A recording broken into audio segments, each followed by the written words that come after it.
Bem, a gente foi aprovado no PROAC edital, o número 39, lá de 2021, e eu fui aprovada com o título ator-produtor.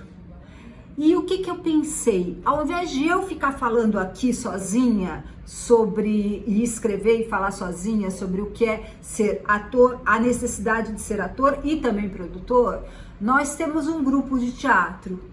Então nós decidimos fazer um debate, na verdade, sobre o tema ator-produtor, a necessidade de ser, quem é ator, a necessidade de ser produtor. Então o que vocês verão daqui em diante é um grupo debatendo esse tema. Então sejam bem-vindos ao ator-produtor.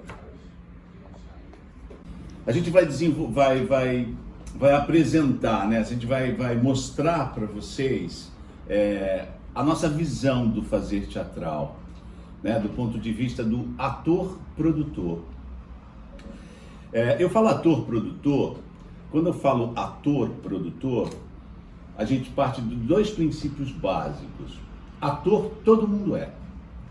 Porque os papéis sociais já existem, né? Você quando fala com o teu vizinho é de um jeito, quando você fala com tua irmã é de outro, com teu pai é de outro.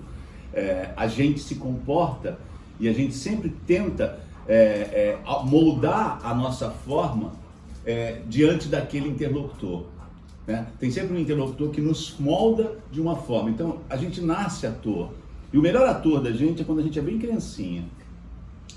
E se você vê um cachorro também, instintivo, eles são excelentes atores, porque eles fazem e conduzem uma sedução, uma persuasão incrível. O melhor ator é aquele que consegue empatia, ela é inerente ao humano. Falando do ator, do ponto de vista artístico, a gente vai para aquilo que Shakespeare dizia, né, que o propósito da representação, tanto no início como agora, era e ainda é servir de espelho à natureza, mostrar ao escárnio a sua feição, à virtude a sua imagem e ao corpo do tempo sua própria forma e conjuntura. Essa função, segundo a visão shakespeariana, é que sintetiza para mim a função do artista, do ator. Partindo desse princípio básico que todos nós somos atores, a gente tem que pensar que dentro da carreira artística a gente tem que pensar do ponto de vista de sustentação, de sustentabilidade, uma palavra bem contemporânea, né? Como é que você se sustenta se a gente tem um mercado feroz, veloz, e você precisa se administrar muito bem, né? E se administrar e se produzir muito bem. E o que é se produzir? Estudar o mercado. Porque todo ator, de alguma forma, também é um vendedor. Se a gente pensar que se viesse um extraterrestre de outra galáxia, de outra cultura planetária, entrasse aqui e falasse, nossa, os terráqueos são extremamente comerciantes, né? Eles são vendedores e compradores. Tudo que você tem na sua frente, seu cabelo, sua sobrancelha, você comprou, seu penteado você comprou, e para comprar você tem que fazer o quê? Vender. Você vendeu o seu tempo, vendeu sua arte, vendeu o seu trabalho, vendeu a sua mercadoria. Então a gente é vendedor e comprador. Partindo desse princípio do vendedor comprador, do ator vendedor, a gente tem uma premissa básica do mundo corporativo. É um tripé informacional. Você tem que saber muito bem o que você vende, para quem você vende e o que você vende. Você tem que saber o produto que você vende, para quem você vende e o mercado que você vende. Então, essa base informacional, ela é o princípio da coisa. Então, é básico a gente entender que tudo que a gente faz na vida, tudo que a gente faz na vida, a gente tem que ter muita informação sobre, né? O Nietzsche dizia, qualquer coisa que você venha fazer, você demanda muito empenho e dedicação para a gente conseguir essa quantidade de informação para empenho. O que eu quero dizer com tudo isso? que é uma premissa básica. A gente nem está falando aqui de arte, a gente está falando de vender, né? De vender o produto que você faz. Isso é falando do ator-produtor. Mas se a gente parar para pensar, do ponto de vista antropológico, a gente, né, o ser humano, do ponto de vista existencial, qual o teu propósito de vida, primeiro, né? Essa pergunta do próprio autoconhecimento. O que a gente quer? Eu estava conversando isso com o Gustavo hoje. O ego, ele é muito saudável. O que não é saudável é o egocentrismo, né? O ególatra. O ego é algo a ser trabalhado, principalmente na nossa profissão. A gente precisa se cuidar, a gente precisa estar com a voz afiada, com o corpo afiado. Fala do porquê fazer teatro, né? Tem muito a ver com essa coisa de... Eu costumo dizer sobre consequência e objetivo. A gente confunde muito consequência por objetivo. O que eu quero dizer com isso? Eu acho que quando a gente tem o objetivo de ganhar dinheiro, quando a gente tem o objetivo de ter fama, sucesso, prestígio, a gente está confundindo objetivo por consequência. O nosso objetivo é achar o nosso propósito, a nossa vontade, a nossa vocação, e pegar a sua vocação e fazer o melhor que você pode, para que, por consequência, você ganhe prestígio, você ganhe dinheiro, sustente a sua vida. Eu, num determinado momento, eu e a Érica falamos muito sobre isso, um casamento de 32 anos, em 1994, eu e a Érica começamos a produzir juntos. Essa pergunta, qual o teu propósito de vida, sabe? Uma vez me fizeram essa pergunta, a gente fala muito disso, né? Que é o autoconhecimento, e a gente está exercitando muito a autoficção lá na sala. Eu queria chegar nisso, nessa trajetória nossa, chegar no processo do autoconhecimento para a gente saber qual o real objetivo de cada um de nós e aonde os nossos objetivos acham um campo de intersecção. Porque aí se forma um grupo com consciência, né? O que eu estava falando com o Gustavo hoje é que vocês todos têm uma faixa etária não são mais muito jovens, vocês já têm uma certa trajetória no teatro e de alguma forma todos vocês têm uma certa angústia em relação a esse momento do teatro, né? Até porque nós vivemos um momento muito difícil do teatro. A pandemia ela criou um vácuo no nosso trabalho, na nossa trajetória e criou isso, ó, esse ambiente que a gente está. Que remete a gente àquele momento da pandemia, que a gente só fazia as coisas assim, né? E a gente ficou muito dependente, ainda bem que existia essa tecnologia, para que a gente não perdesse totalmente a conexão, que a gente está no caminho certo, que é primeiro determinar qual a direção que a gente vai, né? A gente ainda está vendo isso. O que nós vamos fazer juntos para formar um grupo de pessoas? E eu estou aqui para falar para vocês essa coisa de que se a gente não se produzir, a gente não vai... não adianta a gente ter objetivo se a gente não tiver a máquina de realização dos objetivos.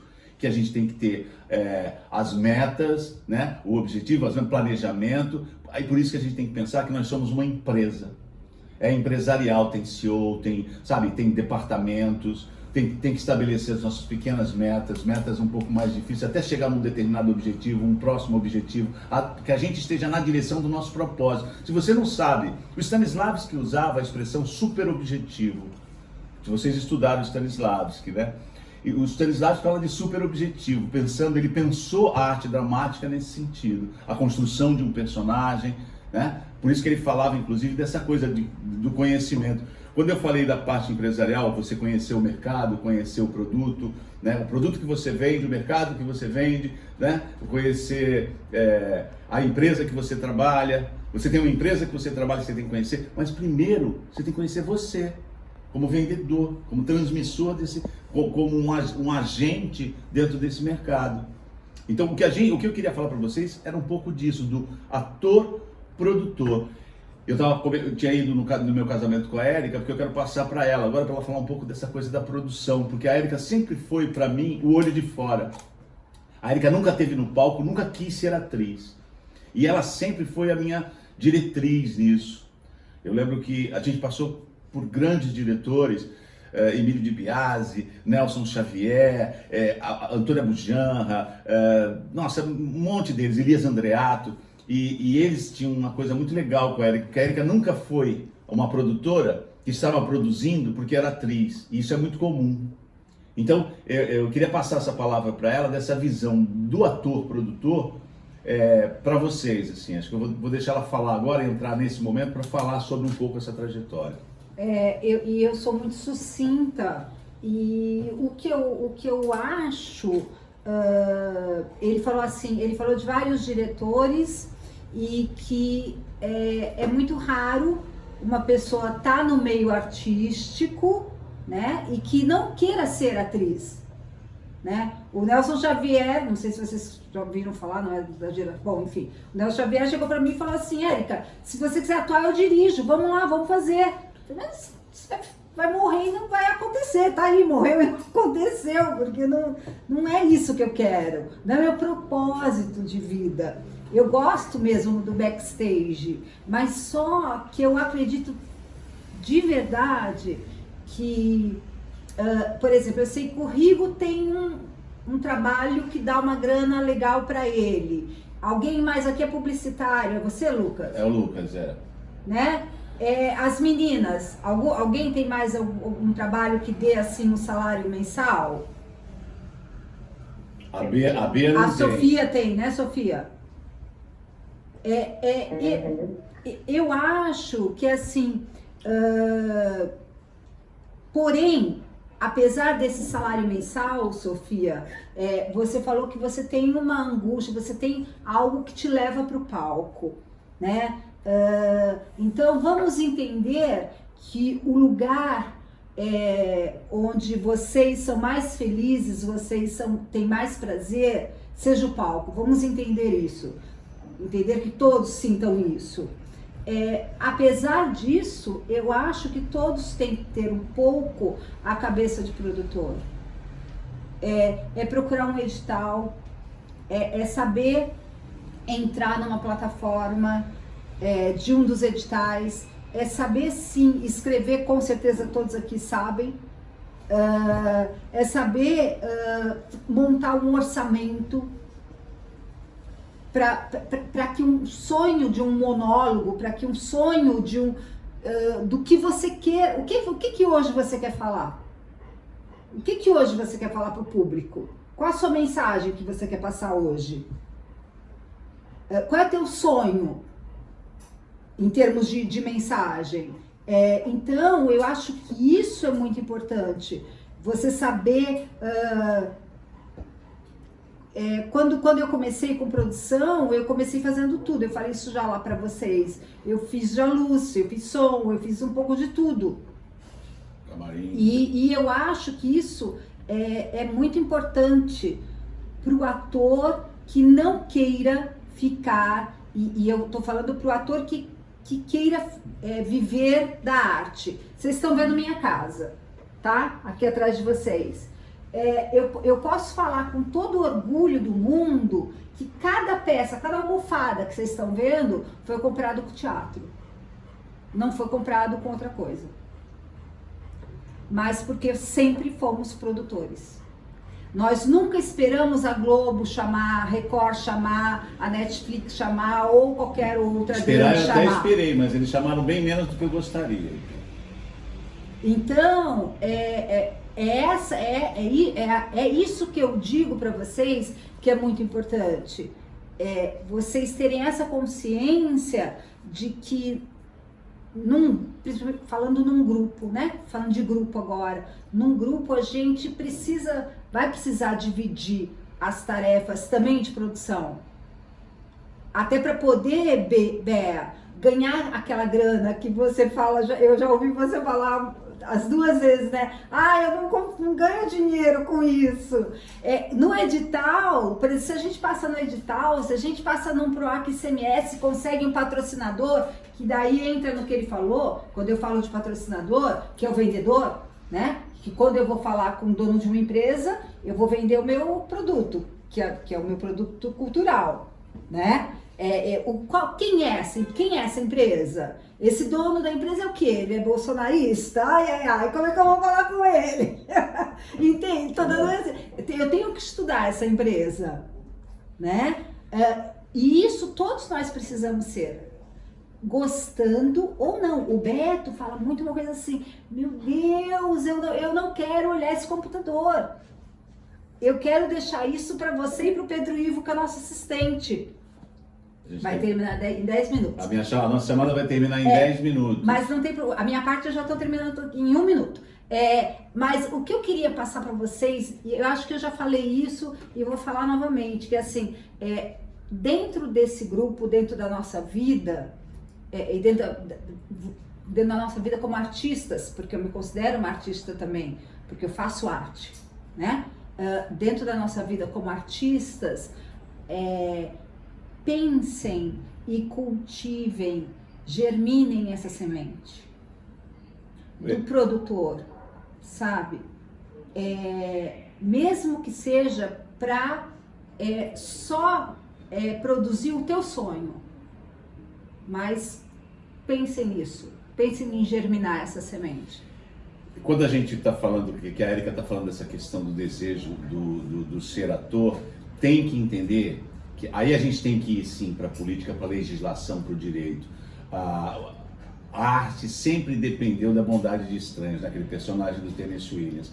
É assim, a arte não é de migalhas nem de favores, é constitucional que o mecanismo de lei, que os mecanismos de lei prevejam uma necessidade de fomento para a arte. Então, esse dinheiro, ele está na Constituição que todas as esferas governamentais, municipal, estadual e federal, têm que destinar uma parte da sua receita para a cultura. Eles destinam bem menos do que deveria.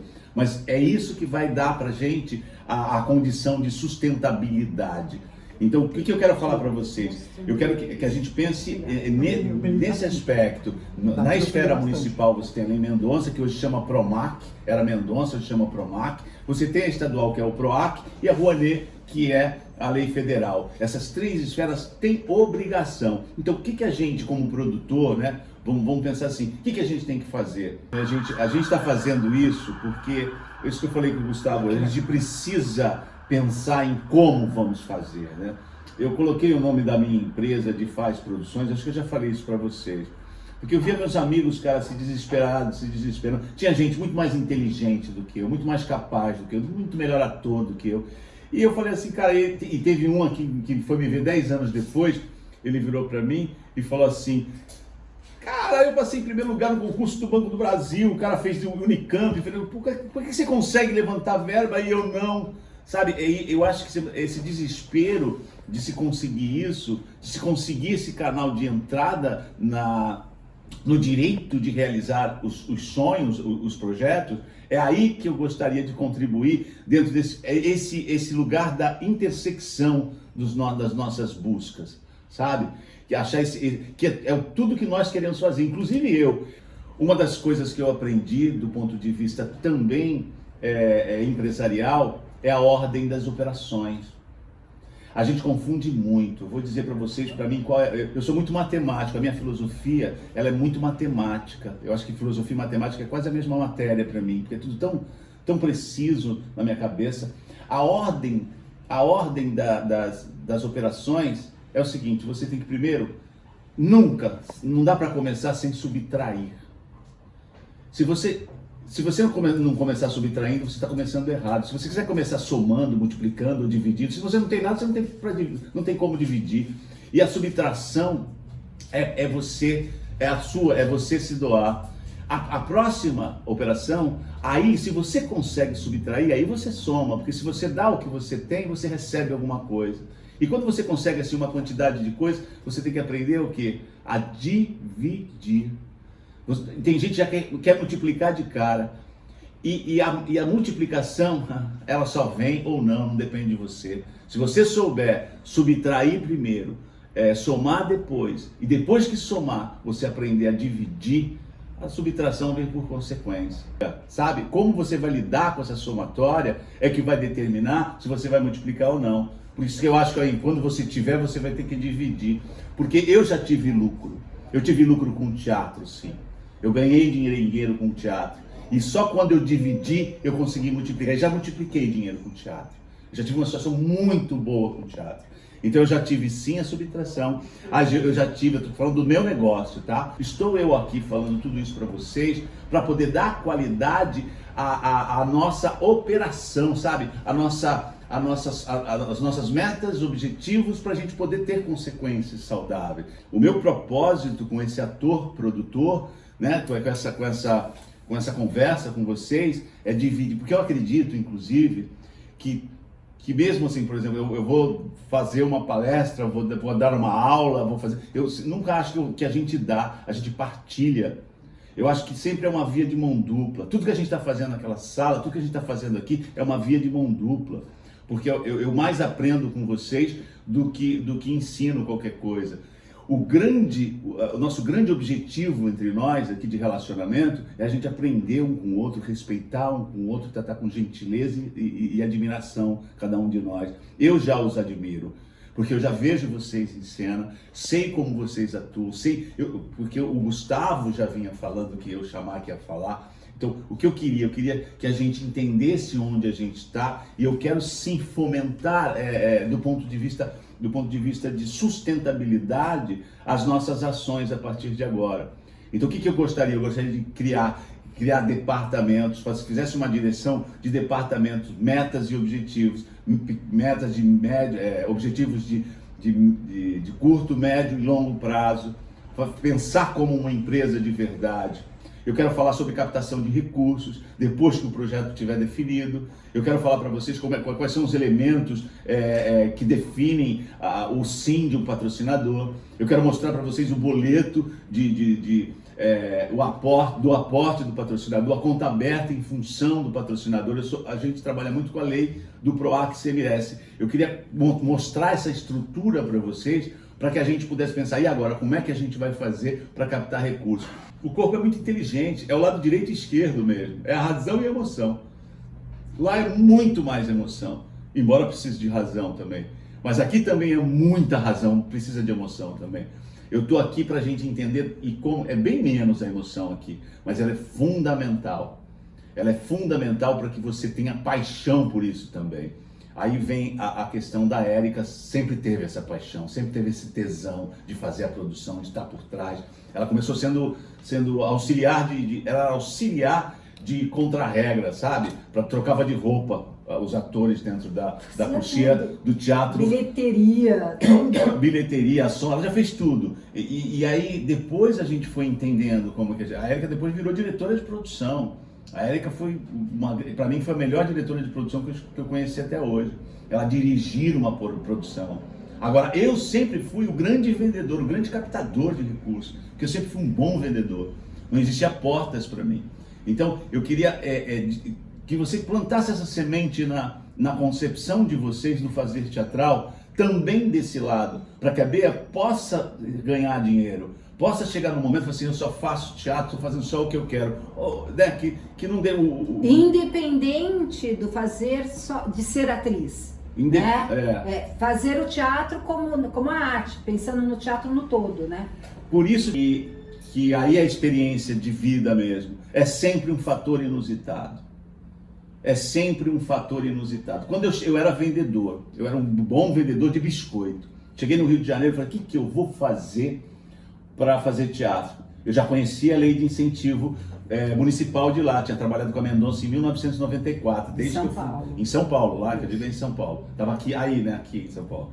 Eu estava lá no Teatro Eugênio Kuznets, Carnegie Veneziano, a gente ficou um ano administrando o Teatro Eugênio Kuznets. Só para vocês entenderem, eu sou da geração do Marco Antônio Rodrigues, do Gabriel Vilela, Ulisses Cruz, Renata Zanetta, Dagoberto Feliz, não sei se vocês conhecem todas essas pessoas, Simone Boer, Gustavo Trestini, enfim, eu era dessa geração. O pessoal estava saindo da Unicamp, do primeiro curso de artes cênicas da Unicamp, e eu estava em Santos, do primeiro curso de artes cênicas daqui da Faculdade de Santos, que quem coordenava era a Neide Veneziano, que foi minha madrinha de casamento até naquela época, do meu primeiro casamento. A Neide me levou, foi o primeiro curso de artes cênicas que eu fiz. Dali, eu já era vendedor de biscoito, né? Meu pai é um italiano comerciante. Dali eu fui me meter em produção. O que eu entendi na produção? Ninguém sabia, assim, os grandes atores, ninguém fazia ideia de como se articular comercialmente desse ponto de vista que eu estou falando. Quando eu cheguei no Rio de Janeiro, eu quero conhecer a lei de incentivo. O que eu faço? Eu pus um anúncio no jornal. Precisa-se de vendedor, supervisor e gerente de vendas. Mandar currículo para. Selecionei vários currículos de gerente e tal. E eu credenciei, escrever em lei, credenciar é a coisa mais fácil, né? Qualquer um pode escrever um projeto. Você escreve o projeto, credencia o projeto que você quer fazer, que era o que eu queria, estava lá, já está conta aberta. Agora, quem vai depositar o dinheiro lá? O que eu faço? Aí eu peguei e fiz isso. Pus um anúncio no jornal, mudamos para o Rio de Janeiro, eu e Érica, pus um anúncio lá, reuni várias pessoas, peguei uns 10, 20 diretores, dei uma aula de teatro para eles, aula de incentivo, como que você aborda um cliente, qual eram as portas a serem abertas, né? Expliquei para eles que é sem custo nenhum para a empresa, né? Eu trabalhava com a lei do ISS do Rio de Janeiro, que era a lei municipal. E aí esses caras, dei a eles uma pasta e falei, a hora que você abrir uma porta, me chama que eu me apresento o projeto. Essa pasta continha os projetos que a gente estava querendo montar, tá? Aí eu dava a pasta com todas as informações sobre o projeto e sobre o mecanismo de lei. E os caras davam, claro, os caras eram vendedores, eram gerentes, diretores, mais gerentes e diretores de venda. E vários deles saíram, foi acabando, eu acabei ficando com um único cara, não vou contar a história que é longa. Esse cara, ele era vendedor de automóveis de uma concessionária Volkswagen. Ele vendia, ele trocava os médicos do Hospital Procardíaco e do Hospital Samaritano, eles trocavam de carro todo ano. Eles compravam Santana, Volkswagen era o carro que mais vendia na época, né? E ele era o vendedor de carro de todos esses médicos. Ele era o cara que ele chegava lá, vou trocar meu carro, trocava. Ele dava uma puta grana, ele perdeu o emprego, foi atrás de mim. Então ele conhecia todos os médicos do Hospital Procardíaco Samaritano no Rio de Janeiro. Aí ele foi lá, ele pegou a minha pastinha, foi no médico, falou, agora consegui um emprego, cara, eu tenho um emprego. E eles podiam descontar 20% do ISS. Era muito dinheiro na época. Tinha 10 médicos que mandavam no Hospital Procardíaco e outros 10 que mandavam no Samaritano. Aí eles se reuniram e aprovaram, vamos ajudar o nosso amigo Paulo César, ele perdeu o emprego, ele falou que não custa nada pra gente, vamos ajudar o teatro. Eu tinha uma amiga de São Paulo que falou pra mim, Benini, você conhece o pessoal da Globo? Eu tenho uma menina, uma amiga minha que quer fazer teste na Globo, quer fazer a oficina, quer fazer não sei, eu conhecia todo mundo, eu conhecia todos os produtores de elenco, já tinha feito várias participações na Globo. Aí eu falei assim, não, pode mandar ela vir falar comigo. Só que o pai dela era dono da Wheaton Brasil. Wheaton Brasil é uma das maiores vidrarias, tudo, vou dizer pra vocês, eles vendem, vocês devem ter geleia, por exemplo, Avon, Boticário e Natura, qualquer vidro que vocês têm dentro da Avon, Boticário ou Natura. Escobar no vidro. Esses caras são, chama Wheaton Brasil, uma vidraria. E o dono da empresa, que era o pai dessa menina, ficou grato por eu ter feito isso, levei ela para... Eles foram pela nossa casa lá. Eles foram na minha casa do Rio e tal, por causa de uma indicação, por causa da oficina. Eu peguei esse cara e falei, meu Deus, ele é dono da empresa e ele virou para mim dentro da minha sala, eu e Érica, numa casinha, um chalezinho que a gente morava no Recreio dos Bandeirantes, lá perto da... E ele ficou só me ouvindo, aí eu contei toda a minha história, como é que funcionava o mecanismo de lei, já era a Rouanet que eu estava buscando. Aí ele virou para mim e falou assim, o que eu puder fazer por você, eu vou fazer. Aí nós amarramos um puta patrocinador e fizemos uma puta montagem. E aí eu fui para São Paulo. Em 2006 foi sancionada a lei do PROAC-CME, que era PAC, chamava, né? Programa de Ação Cultural do Estado de São Paulo, pelo governador, que hoje é nosso vice-presidente, Alckmin. E aí foi sancionada a lei e eu fui falar com esse mesmo patrocinador, que a sede dele era em São Bernardo. É em São Bernardo do Campo. Aí eu cheguei, Peter, tá abrindo a lei do ICMS. Ela está fazendo aporte pelo PROAC ICMS para esse nosso projeto que a gente vai fazer agora. Então, esse mecanismo de lei que me foi, assim, eu trabalhei os 30 anos da minha vida através das leis de incentivo. E se você perguntar qual foi a tua profissão, eu fui ator a vida inteira, mas eu fui vendedor e captador de recursos. Eu só me sustentei pela captação de recursos. Mesmo que você tenha... quantos grupos de teatro no Brasil têm um patrocínio há mais de 10 anos? Os Excelsos. Eu sei o Tapa, eu sei que tem. O Galpão, lá de Minas Gerais, eu sei que tem. Dá para contar nos dedos de uma das mãos. E nós temos. A gente vive. Eu não pego milhões, não. Eu pego um dinheiro digno para fazer um bom trabalho. Então, o que eu quero dividir com vocês é essa experiência, porque eu quero construir uma coisa onde eu não tenha que ser escravo de um mercado, né? Eu acho que é isso que vocês querem. Foi assim que eu seduzi o Gustavo, que o Gustavo veio para mim. Esse papo que eu estou falando para vocês, todas essas historinhas que eu estou contando para vocês, é para falar sobre a necessidade de capitalização do trabalho da gente. E nossa moeda de troca é o teatro. O teatro te dá prestígio.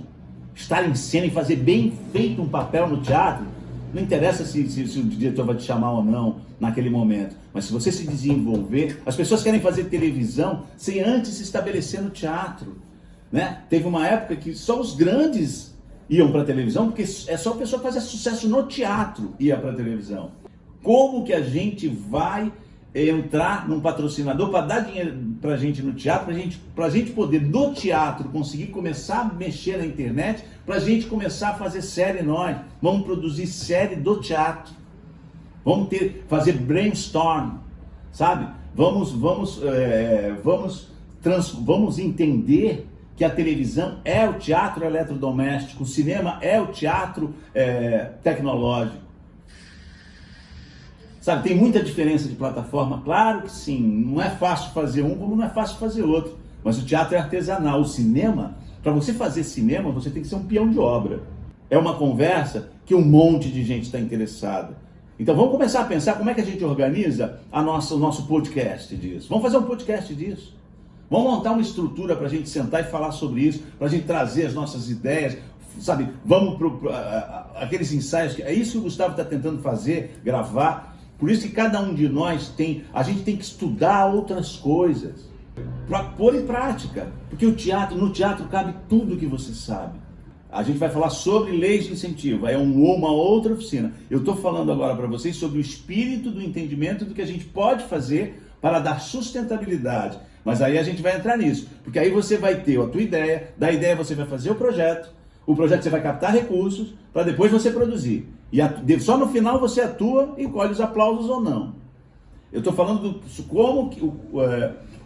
como a gente deve olhar para o espectro como um todo, do espectro teatral. O que a gente pode fazer para dar sustentabilidade, que a gente possa realmente se formar um grupo como o Tapa, como os Sátiros, como...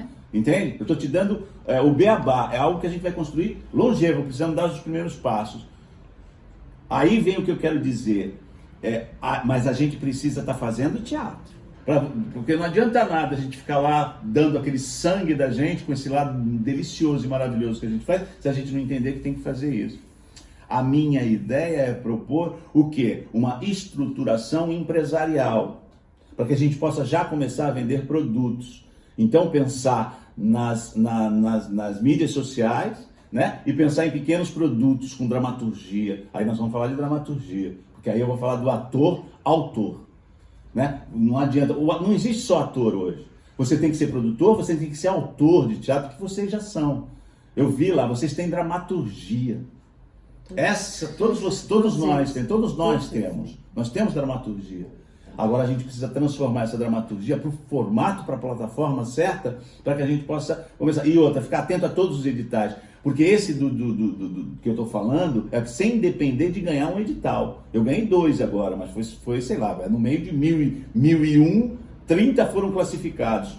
Faz as contas de qual é a probabilidade. Eu consegui ganhar 2.